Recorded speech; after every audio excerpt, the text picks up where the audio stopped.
Efa ndresaka an'izay fampianarana izay antsika miara-miasa amin'ny fanatanterahana ny politika akaben'ny fanjakana ny sehatra tsy miankina hoy ny Premier ministre lehibe ny gouvernement raha nitokana ny fotodrafitrasa vaovao ny sekoly ambony UPRIM etsy Andavamamba. Ivy-toeram-piofanana lehibe miorina amin'ny velaran-tany 2,000 toradroa ny trano vaovao ny UPRIM eto Andavamamba izay notokana tamin'ny fomba ofisialy androany. Fandraisana anjara amin'ny fanarainana firenena ny fahataterahany fitsanganana ny fotodrafitrasa goavana sy manara-penitra toy izao hoy ny Premier ministre Coly Roger raha tonga nitokana fotodrafitrasa ny tenany. Ny Premier ministre izay nanambara fa zava-dehibe amin'ny fampandrosoana firenena ny fampitomboana ny tahan'ny tanora mono fianarana ambony aorian'ny ny fahazona ny baccalauréat. Ny ezaka toy izao ataonareo izao dia porofo mivaingana fa mahavita azy isika malagasy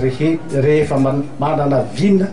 sy fahaiza-manao ary indrindra rehefa mandala ny firaisan-kina. Mendrim-piderana tanteraka ny université privée de Madagascar amin'ity trano tsy mena mihitaha amin'ny any ivelany ity ary manantena izahay fa anisany tsara ihany koa ny fampianarana sy fanabeazana omenareo. Manantena izahay fa hamoaka mpianatra vanina ahay hitandrina sy soatoavina malagasy ianareo mpianatra hikatsaka sy hikatsaka ny soa ho an'ny tanindrazana.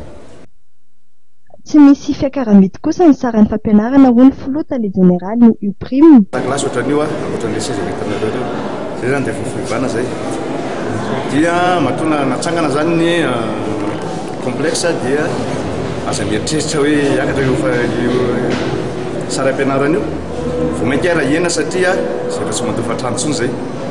dia nitanjona zany dia aizany be sy maro afaka manovo fianarana zay nitanjona faharoa dia ny hoe afaka hifanihana amin'ny any ivelany zany tsika satria hitanareo zany zao ny rythme zao dia tsy maintsy tokony tafitra ao zany hoe système LND zany